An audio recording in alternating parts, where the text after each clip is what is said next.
D7 news ప్రేక్షకులకు నమస్కారం. జవహర్ నవోదయ విద్యాలయంలో 6వ తరగతిలో ప్రవేశాలకు ఈ నెల 20న ప్రవేశ పరీక్ష నిర్వహించనున్నట్లు ప్రిన్సిపల్ కె రామిరెడ్డి ఒక ప్రకటనలో తెలిపారు. ఉదయం 11 గంటలకు పరీక్ష ప్రారంభమవుతుందన్నారు. కామన్ సర్వీస్ సెంటర్ల ద్వారా దరఖాస్తు చేసుకున్న అభ్యర్థులు కామన్ సర్వీస్ సెంటర్ల ద్వారానే తమ హాల్ టికెట్లను పొందాలన్నారు. నిర్ణీత సమయంలో పరీక్ష కేంద్రానికి రావాలన్నారు.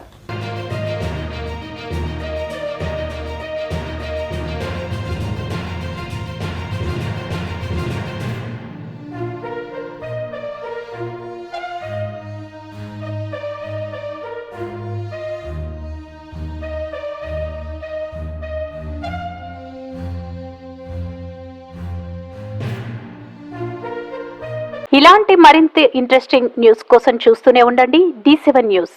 ఒక్క నిమిషం ఆగండి. D7 న్యూస్ ని లైక్ చేసి, షేర్ చేసి, సబ్స్క్రైబ్ చేయండి. D7 న్యూస్ నిరంతరం ప్రతిక్షణం.